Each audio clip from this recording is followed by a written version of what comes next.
Hello everybody, I'm so glad to see you, and I hope everybody had a wonderful Thanksgiving break. I know I did.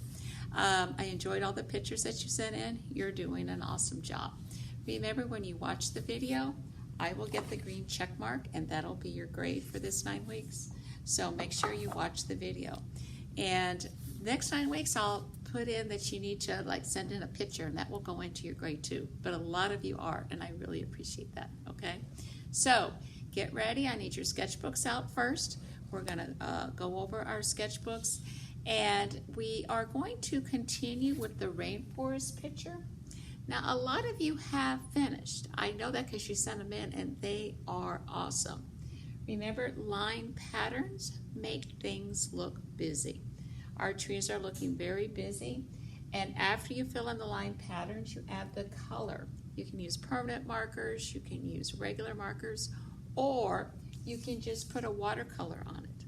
Now, if you use permanent markers like I did here and here, or this student did here, you could put watercolor right on top of it, and that kind of gives it that misty water feeling.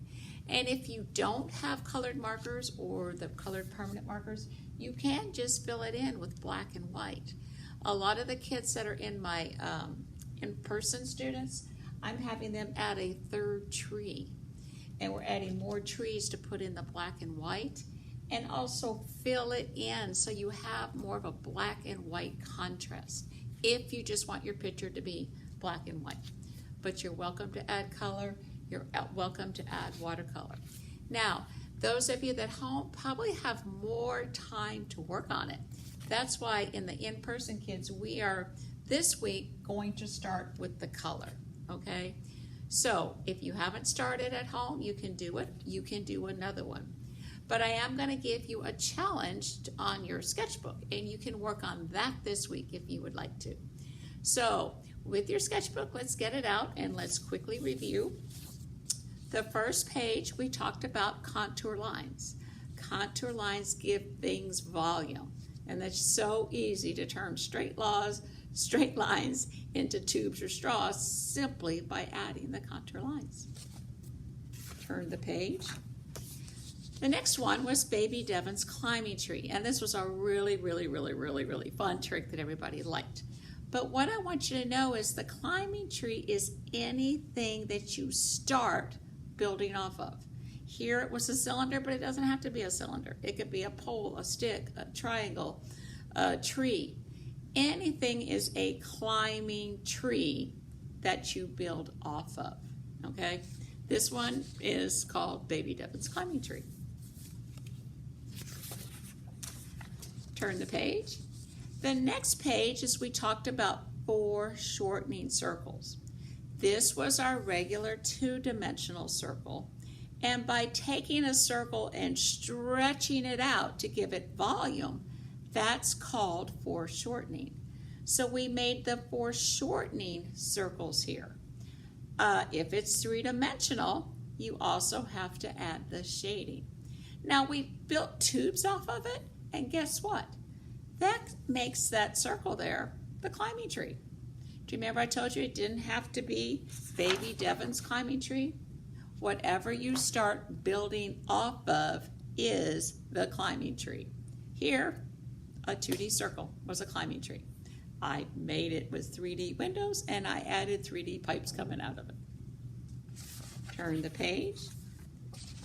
The next page was the rhino. On this one, we worked on overlapping. Overlapping makes things look 3-dimensional. And if you're gonna overlap, you're gonna have the peekaboo line.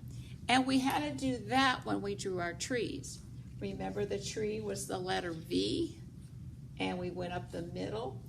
When you added the second tree, we had to stop, peekaboo, stop, peekaboo, stop, peekaboo.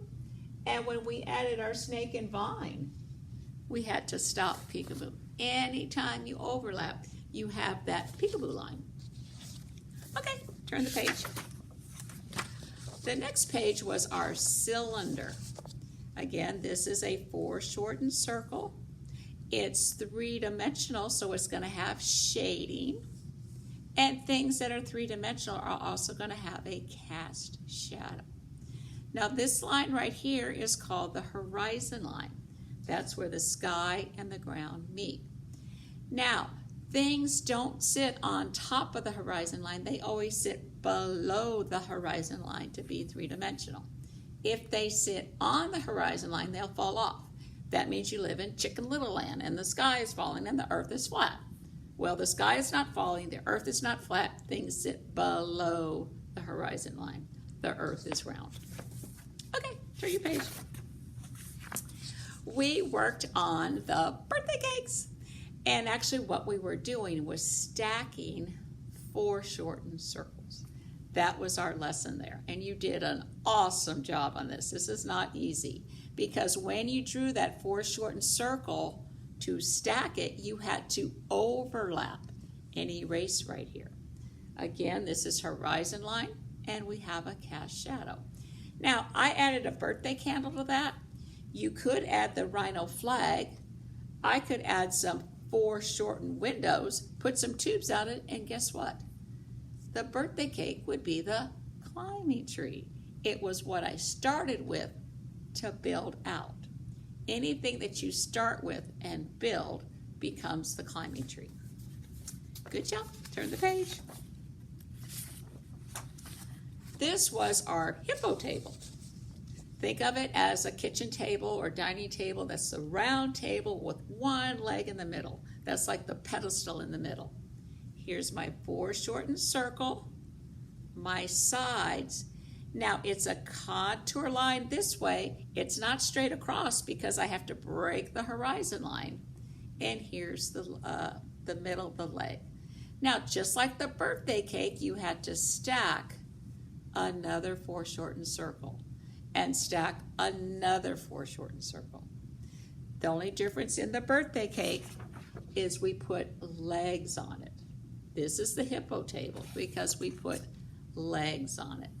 And if you look, it's symmetrical. Symmetrical means it's the same on both sides. I have my straight line going down the middle and my shading and my cast shadow. And if you look on top of each hippo table, there's also a cast shadow. So I've got 1, 2, 3 cast shadows going on there. Okay, turn the page. The next one, we worked on going around, weaving around. And we did that, remember, with half the donut. The inside of the donut became the outside became the inside. This is in front, so then we're gonna go peekaboo behind. The outside becomes the inside becomes the outside.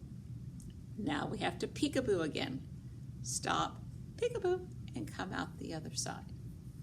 That's how you do overlapping, the peekaboo lines.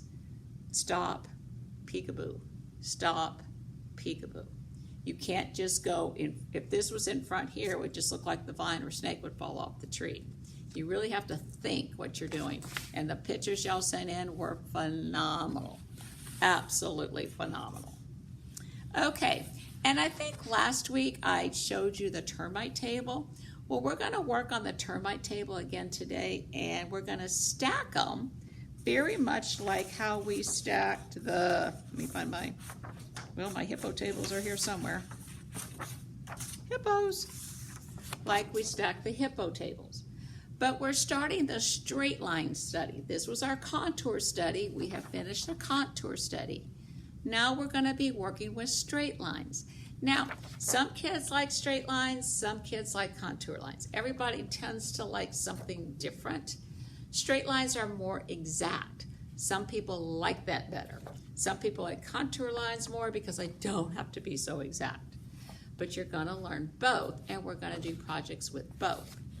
If you look at this, and this is my son, this must be at least 30 years old. That's how old it is, but I just love it.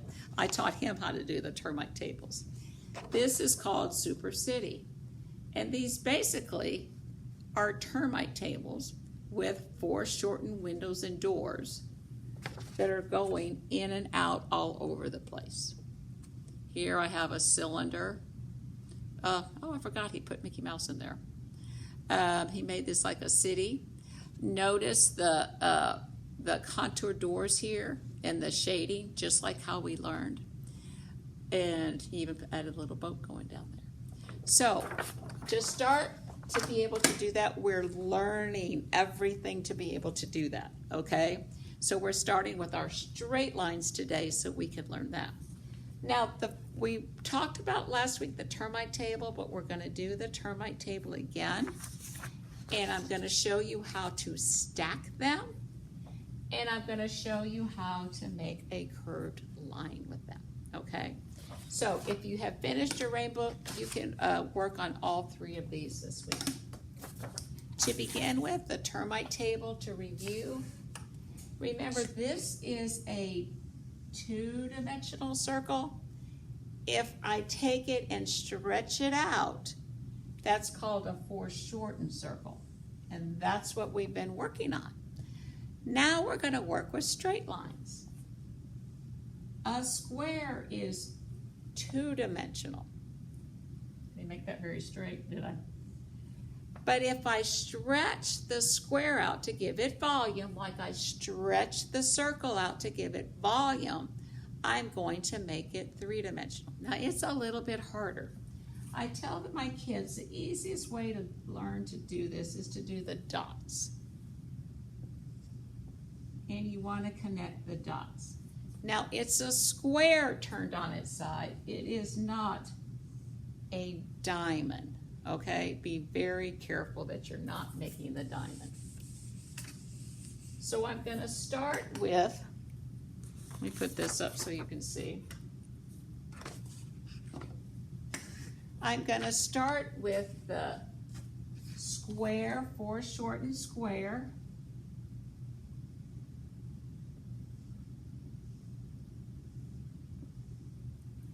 And just like the hippo table, this is a termite table, a straight line table. I have to put the sides of the table on. The middle has to come down farther because it's three-dimensional. It has to break the horizon line and connect up. Notice this line is parallel with this line. This line is parallel with this line. It's very important in straight line drawings that things are parallel and things are straight, horizontal, vertical, or diagonal. Now, if you don't break the horizon line, this is what it would look like. Because you have three-dimensional and now you went to two-dimensional. So the middle has to break the horizon line. Connect up. This is parallel with this. This is parallel with this. Now when you did the cylinder, to make sure you can see, because you connected down, you see you broke the horizon line right there. We didn't make it straight because you went 3D, 2D. So make sure you break the horizon line. And actually what you're making is a cube. Okay, you're making a cube, and I know there's lots of way to draw a cube, but right now I want you to learn how to do it with a foreshortened circle because we're going to need that to make our super city, okay? Okay, it's a table, so we have to put the leg on the table and come down, straight down, and the middle has to come down a little farther and connect up. This is parallel, this is parallel, this is parallel. Okay, you can add shading. That is a termite table. What I want you to practice is I want you to make 6 termite tables on one of the pages of your sketchbook, okay? Then on the next page of your sketchbook, you're going to stack them in a straight row. To do that, put a dot, and you're making this front side of the foreshortened square. But this is what's important. It doesn't come straight across. That's a triangle. we need a square. So you're going to go up, just like you would up there. Come straight down on your sides. The middle comes down a little bit farther. Connect up. Keep it parallel in the letter V. And add your legs. And I know you probably can't see this, but the middle goes down a little bit farther. Okay? So what you have now is, let's see if I can turn my camera, 2 termite tables. Okay? I want you to practice 3. I want you to go 1, 2, 3. I want you to see if you can make 3 termite tables in a straight row. Put the shading on it, put the cast shadows on. Okay? Then, after you do that, turn your page and you're going to see if you can turn them. This is actually very easy. It looks hard, but it is not hard at all. Just draw a very simple curved line. Very simple. You don't want anything like this. Very simple. This is the middle. There's the top of my table. The middle comes down farther. There's my leg. The middle comes down farther. Letter V, connect up. The sides of my table, the middle's already there. So I'm going to come down here, go up.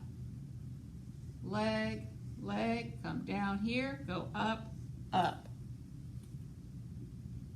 Letter V, connect up and behind.